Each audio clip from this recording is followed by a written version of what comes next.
Chapter के शुरुआत में हम सेंट्रल डिस्ट्रिक्ट लियोंग प्रोविंस को देखते हैं, जहां पर कोई कह रहा था यहां पर पहले बहुत तेजी से फार्मिंग की जाती थी, लेकिन यह सीमा से बहुत दूर स्थित होने के चलते यहां के कुछ कल्चर बैकवर्ड लोगों के मन में हिंसा का एक अजीब भाव उत्पन्न हो गया, जिसके कारण वे अपने गुस्सेल स्वभाव के चलते हर कॉन्फ्लिक्ट में शामिल होने लगा। और इसी कारण से लियोंग प्रोविंस को कोई भी नजरअंदाज नहीं कर सकता था। लियोंग प्रोविंस के मुसून का मैदान वह स्थान था जहाँ गोरिया और सेंट्रल डिस्ट्रिक्ट एंगेज थे भयंकर बैटल, जहां प्योंग कान से ब्लैक ड्रैगन की दहाड़ पूरे एटमॉस्फेयर में गूंज रही थी। वहीं हयोलू प्योंग, डाई डियोक, बू और यंग सेन जैंग, जो कि नॉर्थ हिस्से को हासिल करने के लिए इन दोनों फैक्शनों ने अपने रिप्रेजेंटेटिव के द्वारा मुस्लिम के लोगों को अपनी ताकत से हरा दिया। और फिर हम उन दोनों को आमने सामने देखते हैं, जहाँ प्योंग कहता है, मास्टर च्योल, काफी समय हो गया जब हम एक दूसरे से मिले थे। च्योल कहता है, लेकिन तुम अच्छे मास्टर की तरह दिख रहे हो। तभी वहीं पास में उन लोगों को देख रहे लोगों में से कोई कहता है, मोयोंग ने तकरीबन 10 साल पहले ही गैबेंग गेट को खोल दिया था, तब भी लियोंग प्रोविंस के लीडर का पोजीशन अभी भी खाली है। च्योल कहता है, आज मैं अपनी 10,000 शॉट से रियोक बू को अपनी पैरों में पड़ी पत्थर की तरह इस्तेमाल करूंगा, जिससे मैं लियोंग प्रोविंस में सुपरमेसी हासिल कर लूंगा। डाई डियोक का leader dance of the strong wind man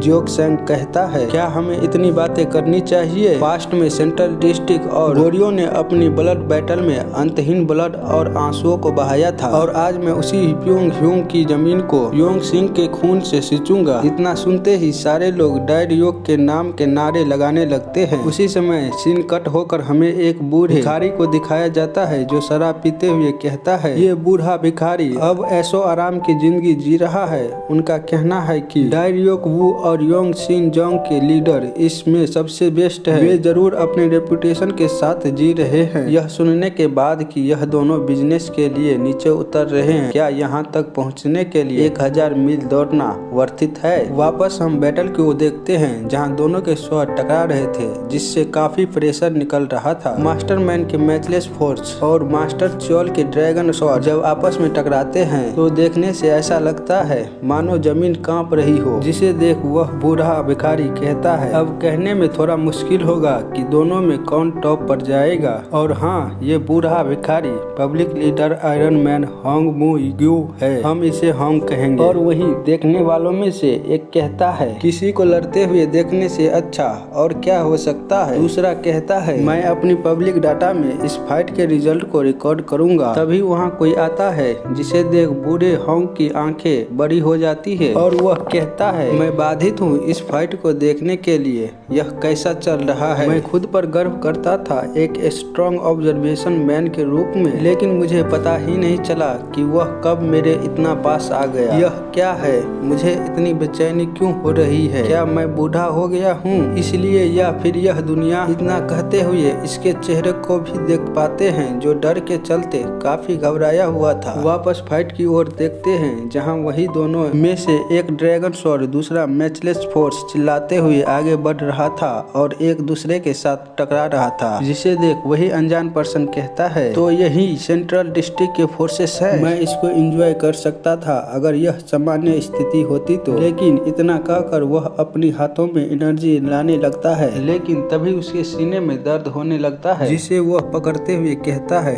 damn it, यह अभी होना था। फिर वह खुद को संभालते हुए कहता है, काश मेरे पास थोड़ा और समय होता। और वह दोबारा अपनी हाथों में एनर्जी लाते हुए अपनी बेटी को याद करते हुए कहता है, मेरी छोटी बच्ची, क्या यह तब था? मेरे पास जो समय था मैं उसमें इतना ही कर सकता हूँ। जबकि वह बूढ़ा होंग सोच रहा था, शांति, घनघोर शांति मैं महसूस कर सकता हूँ। यदि वह एक इंसान होता तो यह मान सकते थे कि उसके पास कुछ ताकत होगी, लेकिन इसे देख ऐसा लगता है इसके पास स्टार्टिंग से ही सब्सटेंस है। फिर वह पर्सन पीछे मुड़ते हुए कहता है, मेरे वंशज वापस जरूर आएंगे। इतना कह वह वहाँ से चला जाता है। इसे सुन होंग हैरान हो जाता है और कहता है, वंशज, वह यहाँ किसका इंतजार कर रहा था? फिर वह सामने देखते हुए कहता है, उसने बस उसे अपने हाथों से टच किया था। दुनिया में इस तरह की ताकत कैसे हो सकती है? क्या होगा जब यह ताकत किसी पर्सन के खिलाफ प्रयोग किया जाए? और रुको,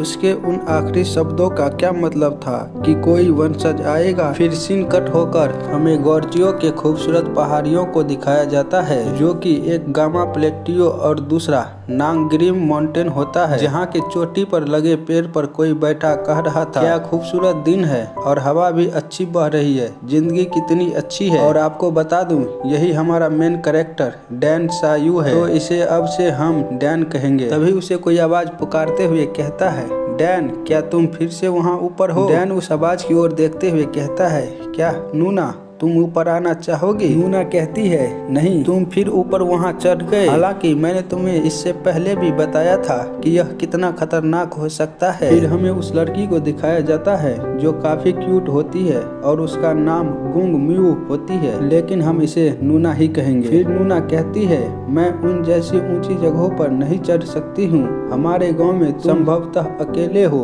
जो इस पर चढ़ सकता है। डैन कहता है, मुझे सच में लगता है तुम्हें यहाँ से आसमान का नजारा अच्छा लगेगा, क्योंकि यहाँ से देखने पर आसमान और भी अच्छा देखने में लगता है। नूना कहती है, नहीं, मैं यहीं ठीक हूँ, तुम बस नीचे आ जाओ, क्योंकि आज ज्योक्सान भी आने वाला है, तुम्हें मेरे घर पर चलना चाहिए ताकि हम साथ में लंच कर सके। जिसे सुन डैन हल्की सी मुस्कान देते हुए देखता है और वहीं से कूद जाता है। इस पर नूना कहती है, क्या तुम्हें वाकई इस तरह से कूदते हुए खुद को चोट पहुँचाना अच्छा लगता है? डैन कहता है, मुझे इसका कोई परवाह नहीं है, क्योंकि तुम जो हो मेरी इन चोटों को ख्याल रखने के लिए। उसके बाद हम नांगग्रिम माउंटेन के नीचे गुआंग विलेज को देखते हैं, जहां नूना और डैन को एक साथ जाते हुए कुछ लोग बोल रहे थे, यह लड़का डैन फिर से यहाँ क्यों आ गया? दूसरा कहता है, वह सच में बेशर्म है, मुझे नहीं पता वह हमारे गाँव में क्यों रह रहा है, जबकि वह डैन क्लैन से बिलोंग करता है। जिसे सुन डैन कहता है, वह यह लोग कुछ तो हैं, जब भी मैं यहाँ आता हूँ तो क्या वह मुझे बुरा भला कहकर थक नहीं जाते? नूना कहती है, मुझे माफ करना,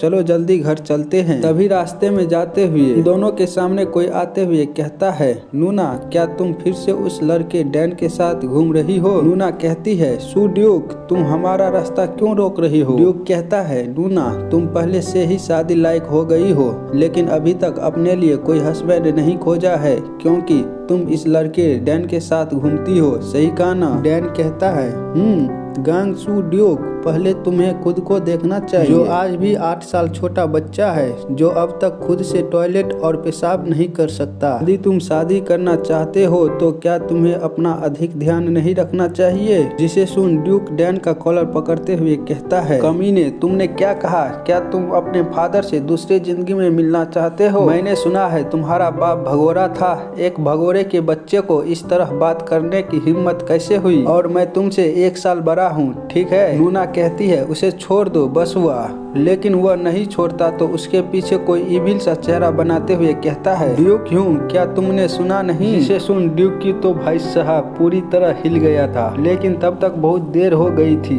उसने उसको पीछे से उठा लिया था। तो ड्यूक कहता है, जैक्सन तुम यह क्या कर रहे हो? बास्टर तुम मुझे नीचे उतारो कमीने। जैक्सन कहता है, ड्यूक तुम रास्ते पे खड़ा होकर मेरा रास्ता रोक रहे थे, जिससे मैं आगे नहीं बढ़ सकता हूँ, तो क्या तुम थोड़ा साइड हट जाओगे? नूना कहती है, जैक्सन तुम जल्दी उसे नीचे रखो, तुम अपनी ताकत को ऐसे नहीं इस्तेमाल कर सकते हो। जैक्सन कहता है, नूना तुम क्या कह रही हो? मैं तो बस इसे रास्ता देने को कह रहा था। फिर वह ड्यूक को फेंकते हुए कहता है, क्या यह अब ठीक है? और यह देख नूना और डैन दोनों हैरान रह जाते हैं, क्योंकि जैक्सन के फेंकने से ड्यूक वहीं पास में घर से जाकर टकरा गया था। ड्यूक बाहर निकलते हुए कहता है, तुम जैक्सन बेकार यूजलेस बास्टर्ड कमीने कहीं के। उसके थोड़ी देर बाद एक बुढ़िया को देखते हैं जो चिल्लाते हुए कह रहा था, ग्वांग जैक्सन तुम बेकार बच्चे कहीं के, तुमने उस डैन के पिछवाड़ों को बचाने के लिए हमारे ड्यूक को पीट दिया, जो कि विलेज चीफ होता है। विलेज चीफ को ऐसे गुस्सा में देख जियोक्सोक एक स्क्रॉल निकालते हुए कहता है, आप शांत हो जाइए, मेरे पास आपके लिए कुछ है। फिर वह डैन की ओर देखते हुए कहती है,